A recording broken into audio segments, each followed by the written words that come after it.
Good morning and welcome to the Morning Scoop for Wednesday, July 8th. This is your daily Buckeye fix. I'm Tom Orr. Today I'm joined by the great Bill Bender of the Sporting News. In addition to being a national college football writer there, Bill has also been the next door neighbor of Tony Gerdeman and I in the Ohio Stadium press box for a few years now. Bill, thank you for joining us. Yeah, Tom, and I guess the big question is, will I get to be your next door neighbor this year?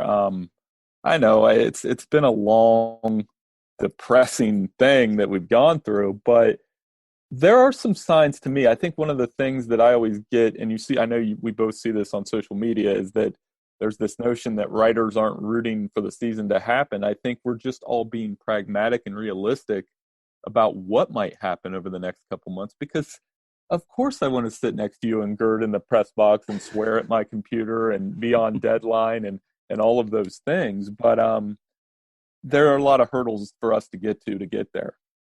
Yeah, this has definitely not been the most optimistic week of the year for people hoping for a 2020 college football season. There's been kind of a slow trickle of non-conference games getting canceled. I know, Navy and Lafayette got canceled, for example, this week.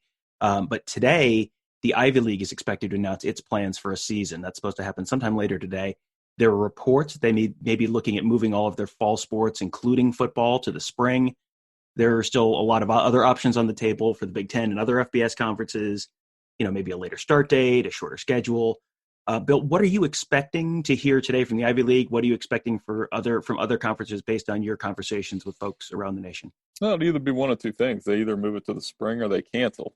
I think the Ivy League, I remember going through this in the spring where the Ivy League canceled its basketball tournament. We all kind of scoffed, and the next 72 hours were probably some of the most memorable in a bad way for sports and for all of us, really, because it was marked the start of the quarantine. So you could look at it in that way, that it could be an indicator for what the Power Five does. But I don't necessarily do that because the revenue from Ohio State and Yale, for example, and what's brought in from the football program, pretty two different big stories there. It's always like this argument I had with a guy that we had a Yale grad at Sporting News for a while, and he said that was the game with Harvard. And I said, no, the only game is the one that's played in either Columbus or Ann Arbor after Thanksgiving every year. So that's the difference to me, that the Power Five won't necessarily make any decisions based on that, but it is an indicator of where we are because those are places of higher education, the highest education really in the United States. And if they're doing that, you have to wonder how other schools affected by the coronavirus will do their business. And it really varies state to state. I think one thing that people may not realize is that a lot of these decisions are going to have to get made fairly soon if the season's going to start on time. Ryan Day and a number of others have talked about like a 6-week ramp-up period to that first game. That if you're going to have a 6-week ramp-up period to September 5th, that date starts a little more than 2 weeks away. So do you have a sense for when conferences are going to try to have at least a better idea what their plans are for the fall? Well, I think it actually, media days would be an indicator of that because there's a reason why several of these conferences haven't put a date on those media days because let's be honest, if we were doing a Big Ten Zoom call this week with 14 Big Ten coaches, how much are Jim Harbaugh and Ryan Day and Pat Fitzgerald getting asked about their teams this week? Probably not much. Probably going to be more, what are you doing? How are you going to social distance your fall camp? And I don't know if they want to answer those questions because there's still a lot of I don't knows out there. And I think Ryan's done a great job, of just handling it as best he can. And several of the other Big Ten coaches the same way. I think Ohio State obviously is they're thinking ahead. I mean, the conference they had with Gene Smith a month ago where he was talking about fans in the stands. But here's the thing. They're all being held hostage in sorts by how this coronavirus continues to evolve. The numbers haven't gone down. We've had spikes in several states. Ohio's done well, but some other states haven't. The stat I keep pointing out, Tom, is that there were 7 states last week that had record hospitalizations, and those 7 states have 35 of the 130 FBS programs, about a quarter of the field. And when you have that, it just contributes to the uncertainty of the season. Yeah, we may not be sure, exactly what this season's going to look like, but we are going to do our very best to speak it into existence today. Yeah. Bill just wrote about the best games on the schedule for this season. You can find that at sportingnews.com. A few of those games involve the Buckeyes. Let's start with the non-conference game of the year. And Bill, here's a hint: it's not the Ohio State Bowling Green game. No, it's not. It'd be, I mean, Oregon, that's a big game if they can get it in. Anytime the Big Ten travels to the West Coast, it's always an antsy game for that Big Ten team. Now, Ohio State's been able to weather that, but I always point back to a game back in the Tressel era when they played it at UCLA with Deshaun Foster. That's not a game Buckeye fans want to remember, but it's always just a little bit tougher for the Big Ten to go out there. And here they're going to Autzen Stadium against an Oregon team that's feeling pretty good about itself, has recruited California well. They have one of the nation's best defensive players in Kayvon Thibodeau. They've got one of the nation's best freshmen in Justin Flo. And I want to see that defense with those players go against this dynamic Ohio State offense. And obviously with Ryan Day and his ties to Oregon, it will be an interesting game. And I think that's kind of the first guaranteed top 10 showdown of the year. And I can't wait to see it. Yeah, that one is just in terms of the matchup of the teams right at the top of the list for me. And also just I want to go see Autzen. That's a place that, for years and years you've seen on TV, and, during the Chip Kelly era, they score right away, go for two right away, blow that loud foghorn. The atmosphere is supposed to be crazy. Have you been to Autzen before? Do you have a sense for what that stadium is like on in a big game atmosphere? I have not, but yeah, I mean, I've heard the stories how it's just like kind of a throwback stadium. It's not real big, but the volume can get turned up real quick. And I think, for Ohio State fans, as much as you want to gauge how that's going to be, you just watch TV the week before that, because Michigan's going to be out at Washington. It's another tough game for the Big Ten, and Jim Harbaugh to go out with a first-time starting quarterback and go into a noisy place like that. Obviously, Washington's going to have a new coach too, but the same concepts apply where, if that game's in the big house, Michigan's probably got a little bit more of an advantage there, but that's going to be a tough game for them as well, and a huge opener for Jim Harbaugh. So those two games right there are huge for the Big Ten. Back-to-back weeks, back-to-back big games on the road at Pac-12 schools that have contended in recent years, and if they can score a couple wins there, it'd be huge for the Big Ten. Yeah, and huge for the Pac-12 potentially as well, because that's a conference that may need a little bit of a pick-me-up in terms of that national conversation. Bill, the Buckeyes are also part of both of your October and November best conferences games on the schedule. Let's start with October. The road game at Beaver Stadium, it will probably not have the same atmosphere as a typical Penn State whiteout this year, but could still be a big part of deciding this year's Big Ten championship. Yeah, that's what I'm trying to picture in my head, this huge stage. And I've gone to a whiteout, I think, 2 of the last 3 years I've been to Penn State's whiteout, and that is one of the best settings for a college football game in all of the FBS. And, you take it back to the last time Ohio State played a whiteout there, and Ben Victor makes a huge catch that turns a potential loss into one of the more surprising results of the season.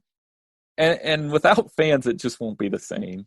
I can't do it, Tom. I can't picture Beaver Stadium with no fans or 10,000 fans at night and these two teams going at it. But yeah, regardless of that, it is a huge game. It's a huge game for the Big Ten East because these two teams have kind of decided that the last 4 years. Penn State's really on the field been the best competition for the Buckeyes the last 3 years. Even last year, remember, they pushed that game into the fourth quarter with a backup quarterback in there. And Ohio State's got to take this game very seriously. I think that'll set the tone for the entire Big Ten East. Another thing that's kind of hard to picture is your November game of the conference season. Ohio State, Michigan, with whatever it is, 10,000, 20,000, 40,000 fans in the stands, or no fans in the stands, for a game that is normally the marquee game circled on the calendar years out, and automatically the most raucous atmosphere of the year.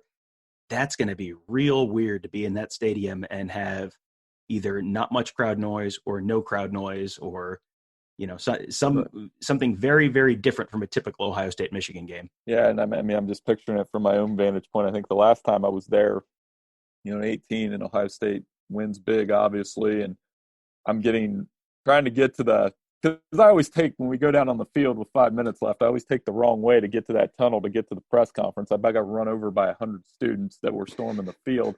So that's on me. But I can't picture it without him. I can't picture it without all those sounds and the things that make that game special. I mean, obviously, as I wrote, that game's the pressure's definitely on Michigan. I think one thing, pretty sure this is accurate. So Michigan has not won at Ohio Stadium since 2000. It was John Cooper, Drew Henson was the quarterback. So you take that 20-year time frame, that's greater than the time frame it would be from 2000 to 1986 when Jim Harbaugh won as a player and guaranteed a victory. So if you think about that, just that stat alone shows how much dominance the Buckeyes have had in this rivalry, especially at home, especially under Tressel and Meyer, and now Ryan Day, his first chance to be a head coach at home in the game. But again, I hope we're able to have some sort of fans there, some sort of setting that makes that what will always be in my mind. And I know it's been one-sided, but to me, it's still the greatest rivalry in sports. It's just on Michigan to reheat it a little bit. Well, and this is a very big year for Jim Harbaugh. He's 0-5. No Michigan coach has ever gone 0-5. No coach on either team has ever gone 0-5 in their career to start in that rivalry.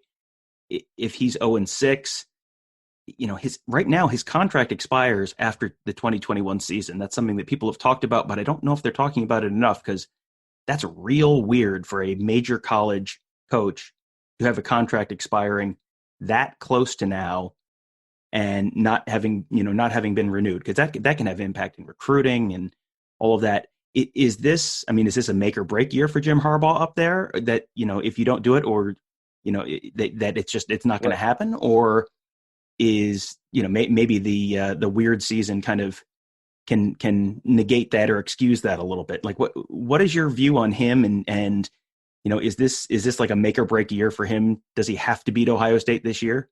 Well, I look at it two ways. I think with Michigan, here's the thing. They want to be on Ohio State's level.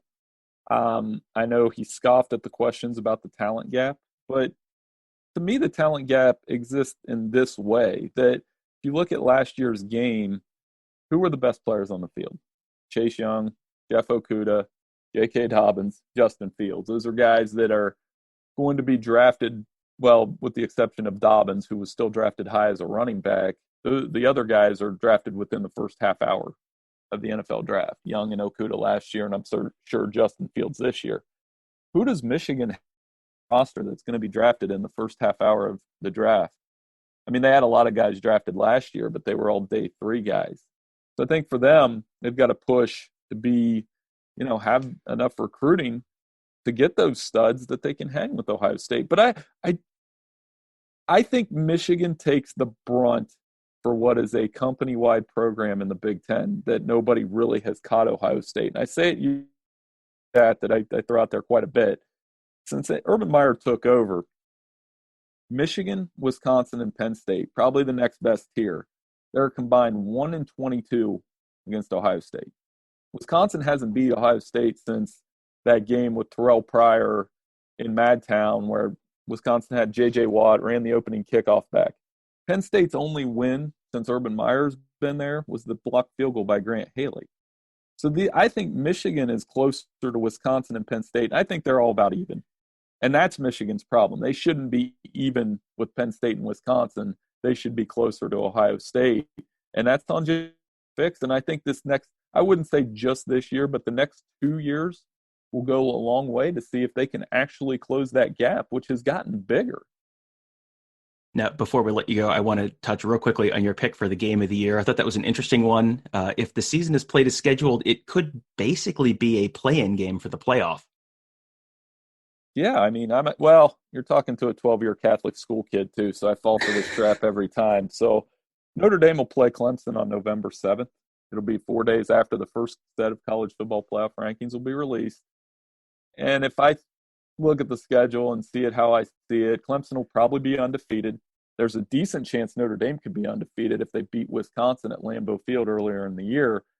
And then you get into that setting where number 1 comes to South Bend. And there are actual games when that's happened. Catholics versus convicts, the 93 Florida State Notre Dame game. To me, that's arguably the greatest regular season game of all time. And then, of course, the Bush Push game. So it's kind of a quarterfinal.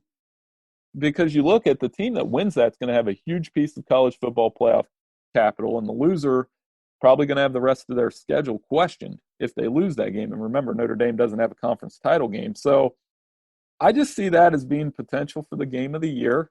And high ratings, high drama, and, Dabo bringing that team up to South Bend, it could be a lot of fun. Yeah, a team from South Carolina playing in Northwest Indiana in early November. That's like you've got a potential for some weather there. Like there's a lot of interesting angles there. Bill, you can find that article on sportingnews.com, Bill, and I understand you're writing a little bit more about that game of the year later today as well. Yeah, and I, just pointing out the history of it. I mean, the last time these two teams met, I think this is a huge moment for the Notre Dame program because, again, their biggest spotlight games of the last 10 to 15 years were the national championship loss to Alabama and the playoff loss to Clemson. So they've had a couple years to prove it, and they get Clemson coming up there at home. Trevor Lawrence, Ian Book at it again, and kind of that they're in that same spot as Michigan. They're a good program, but when's something going to change? And I think that's what makes that game so interesting. You can follow Bill on Twitter at BillBender92. Bill, thank you for joining us. Oh, Tom, thanks for having me. And hopefully, or we can talk more just specifically about the games. And yes, I want to sit next to you and Tony in that press box. Here's hoping we can do that. Yep. Yeah. Hope to see you in person instead of over Zoom a little later on this year.